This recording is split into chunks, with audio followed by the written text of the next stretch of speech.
Anyway, 2013. I have a huge list of shows I haven't seen, but here's some of the shows I have seen from 2013. The first half of the second half of Psycho-Pass, the first half of Log Horizon, The Wind Rises, the first half of Kill La Kill, a long section of Hunter x Hunter, Tamako Market, Little Witch Academia, Monogatari second series, fucking Princess Kaguya, which was pretty good. Didn't you buy The Wind Rises on Blu-ray? Yeah, it's right over there. Shit, man, I want to watch that. We should. That movie's fucking amazing. Yeah.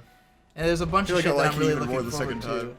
So, I think 2013 looks like a pretty good year. I mean, a lot of the good shit's the same shit that was airing in 2014, but I think it's pretty fucking solid. Well, we beat the dungeon.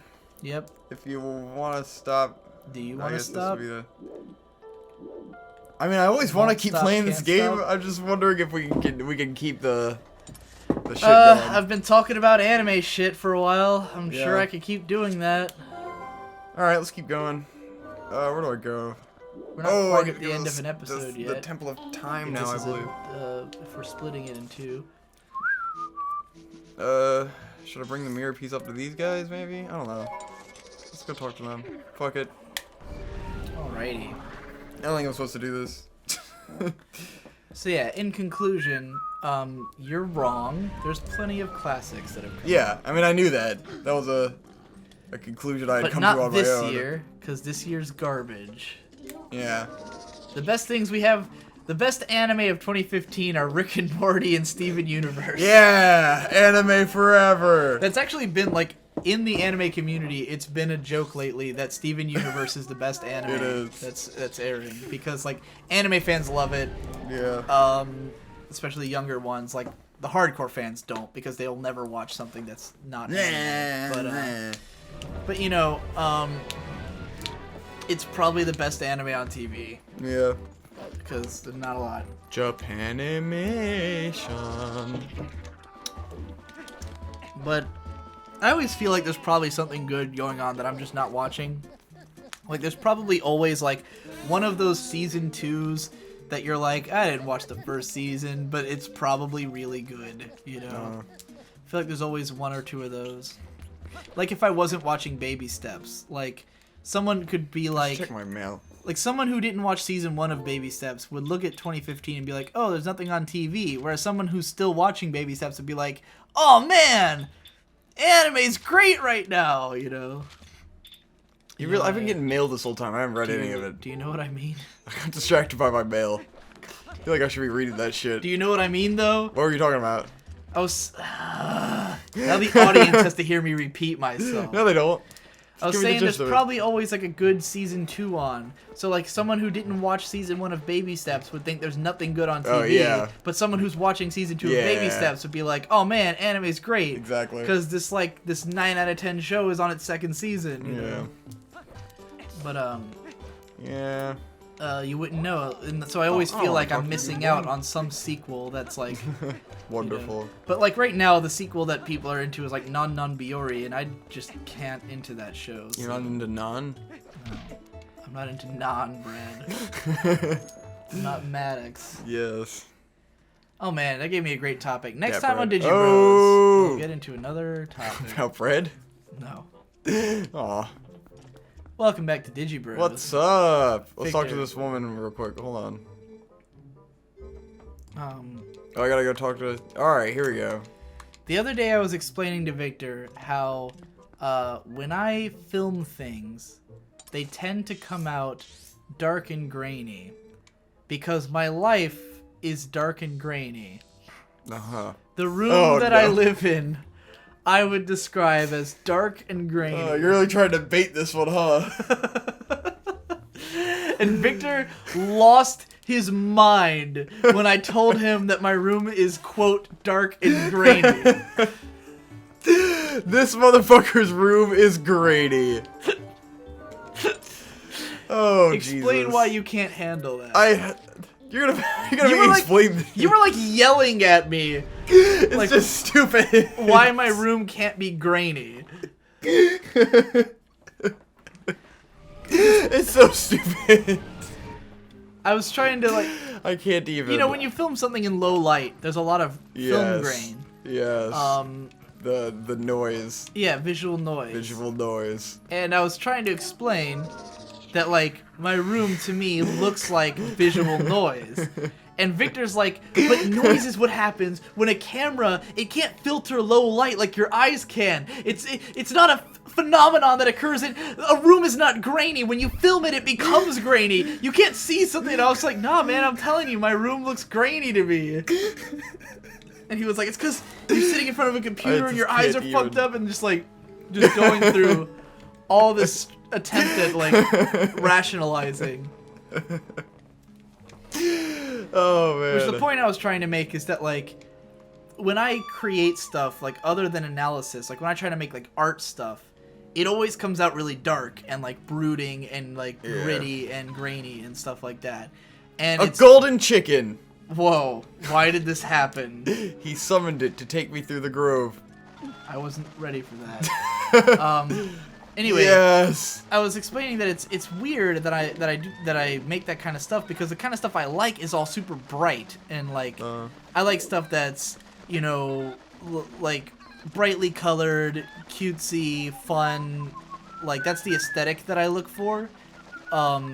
And yet the stuff I make is all like the polar opposite. It's like just hellish, noisy, grotesque, dark. You know, yeah. If you listen to my music, it's always noise, intensity. Yes. The music videos I make are always like in the dark, shot on like a cell phone camera. You know. Yes. It's all lo-fi and dark. Yes.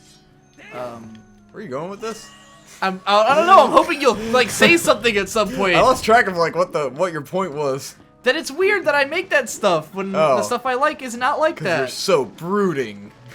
It's just you're odd. such a dark boy. It's odd that the stuff I make is dark when the aesthetic that I like is the opposite. Yes. Although I do like the aesthetic of stuff like what I make, it's just that like most of what I gravitate towards is more like the magical girl aesthetic. You know? Yes. Whereas like. Because you surround yourself in darkness. Yeah, and I was trying to explain to Victor that the reason for this, the reason I might be attracted to that aesthetic is because it's the opposite of my actual life's aesthetic, which is being awake almost exclusively at night in a really darkly lit room. And whenever I leave the house, it's always quiet and there's weird noises and like. It's a weird thing with me where it's like I love that bright, colorful aesthetic.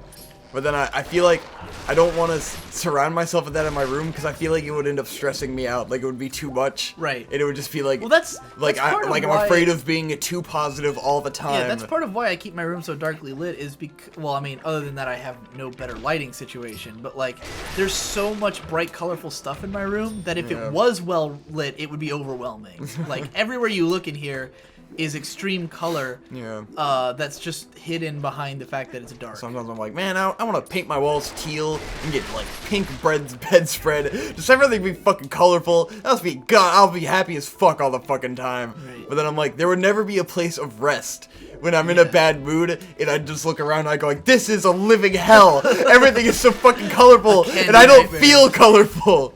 Yeah. But yeah, it's just like all of my. I get too close to the mic when I start getting excited about things. I see these these waveforms over on the right. The mic. Yes, I should lean back. Yeah, like I just think that like the aesthetic of my work looks like the aesthetic of my life. Yes. It's like when you hear my music, when you hear the you're stuff I make. expressing yourself, and this is how you.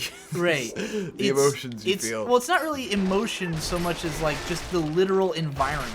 Yes.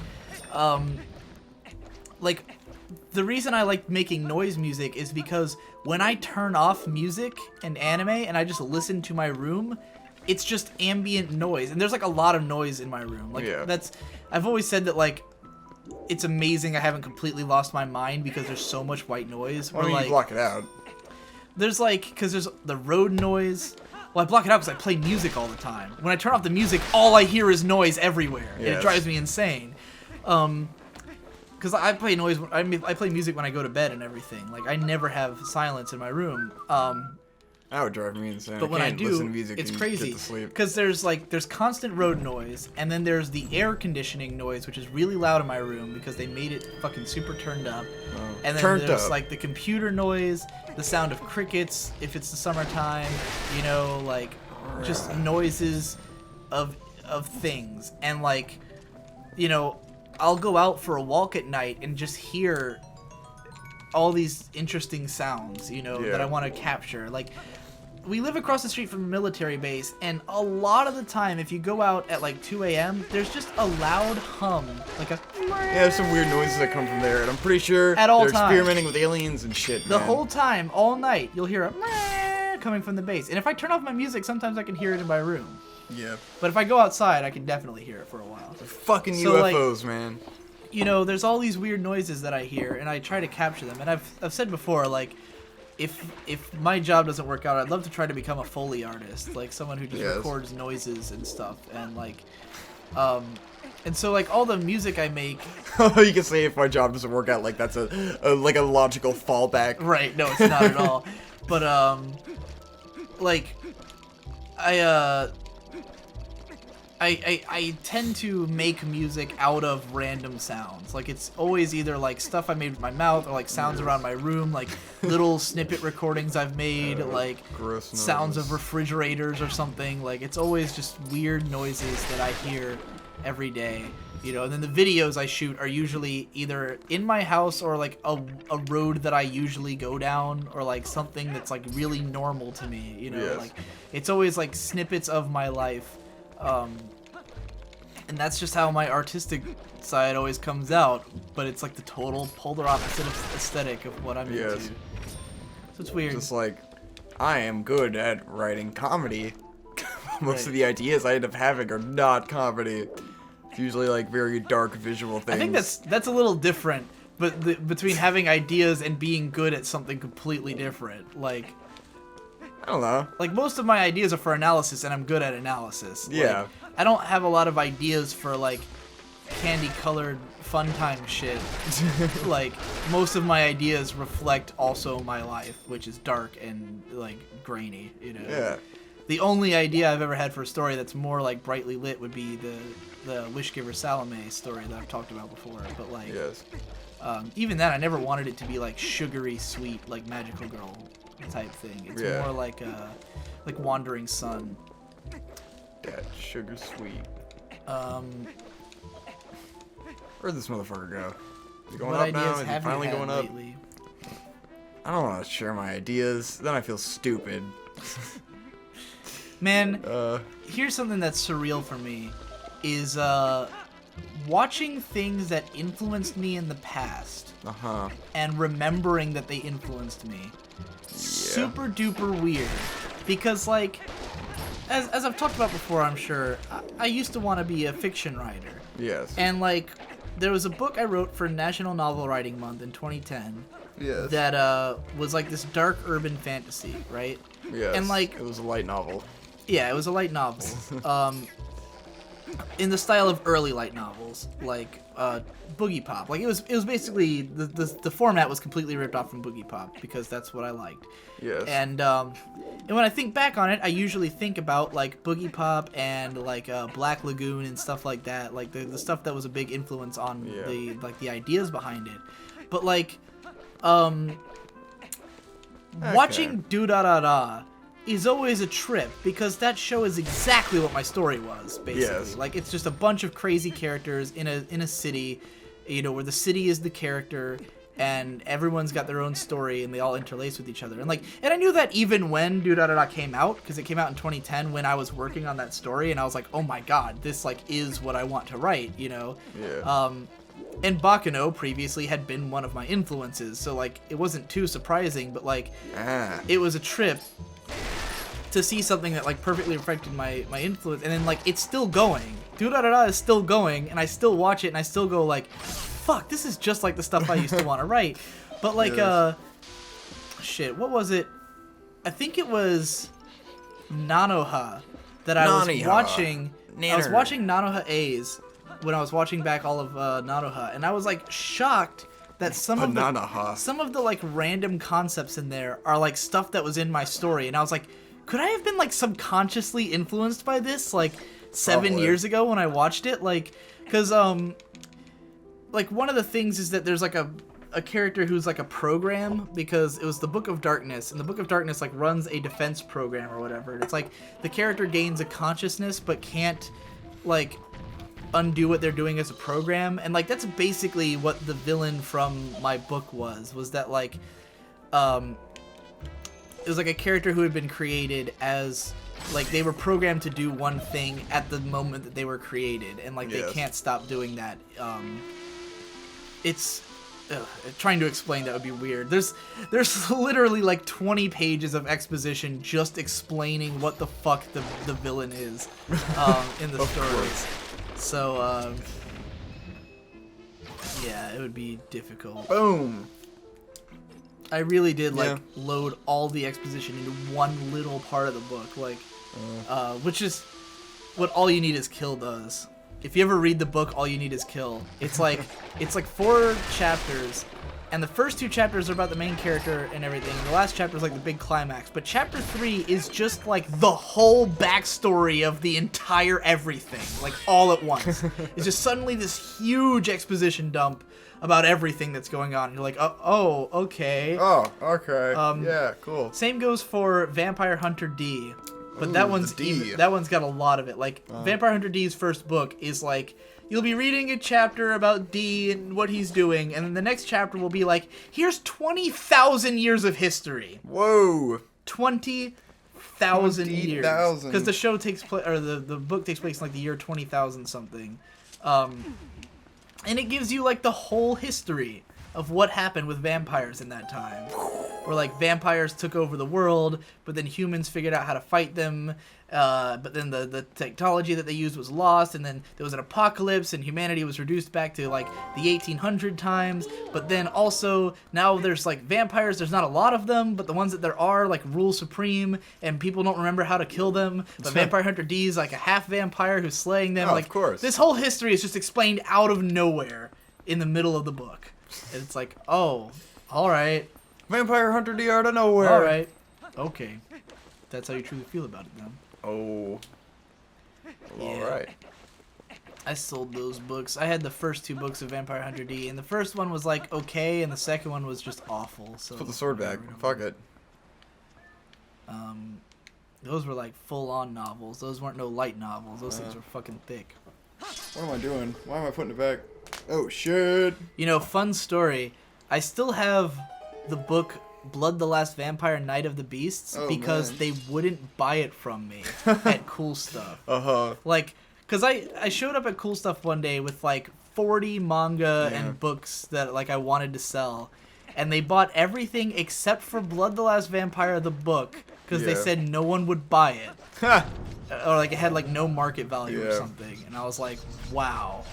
And I was like, I don't want it though. It's a funny thing. I went to the bookstore with Hope the other day because she was going to sell some books.